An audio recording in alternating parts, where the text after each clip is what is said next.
Howdy, Earth friends. Name's Arthur Gorman. I'm an alien, the real deal, from a little planet where the grass is purple, and the music is mostly mathematical. But years ago, I tuned into your radio waves and heard a voice that stopped my spaceship cold. That voice belonged to Dolly Parton. I studied her the way your scientists study the stars. Most of you only know the rhinestones and the hits. Today I'm sharing 2 or 3 things even a lot of her biggest fans never heard, plus a handful of the funniest things that ever came out of that brilliant mouth. Sweet, heartfelt, funny, and witty, just the way Dolly would want it. Dolly was born January 19th, 1946, in a one-room cabin in the Great Smoky Mountains. 4th of 12 kids. Dirt floors, no electricity. Love that could fill a galaxy. What most folks don't know is that little Dolly modeled her famous look after the town tramp. She saw a woman with big hair, heavy makeup, and high heels, the kind the neighbors whispered about, and thought, that's the most beautiful thing I've ever seen. She grew up declaring, I'm gonna be trash when I grow up.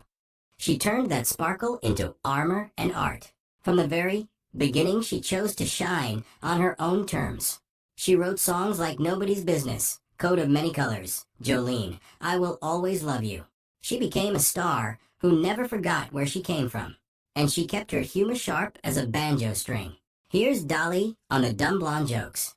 I'm not offended by all of the dumb blonde jokes because I know I'm not dumb, and I also know that I'm not blonde. On her famous figure, I was the first woman to burn my bra. It took the fire department 4 days to put it out. And my personal favorite about her style. It costs a lot to look this cheap. Now here's a story most people miss. One Halloween night on Santa Monica Boulevard, Dolly entered a Dolly Parton lookalike contest. She exaggerated everything. Bigger beauty mark, bigger eyes, bigger hair. She walked on stage and lost. The crowd thought she was just another short guy in a wig.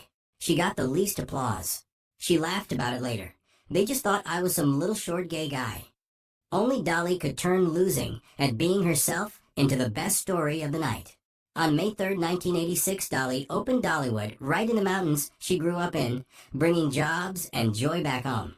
What almost nobody realizes, she has never ridden a single ride there. Motion sickness. And as she put it, with all my hair I got so much to lose, like my wig or my shoes. So the queen of the park stays on solid ground, waving and laughing while everyone else screams on the roller coasters. That's pure Dolly. She gives the thrill to others and keeps her feet and her wig planted. She once said about her feet, I have little feet because nothing grows in the shade. And on love and equality, yes, I support gay marriage. They have every right to be as miserable as straight people. That mix of kindness and wicked wit is why the whole planet, and a few of us from farther away, fell in love with her. She gave us more than songs.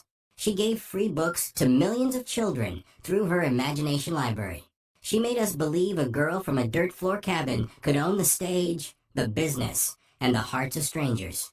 She stayed married to Carl Dean for nearly 60 years and still made room for the whole world. I watched from my ship as she turned every hardship into harmony. She taught me that being too much is sometimes exactly enough.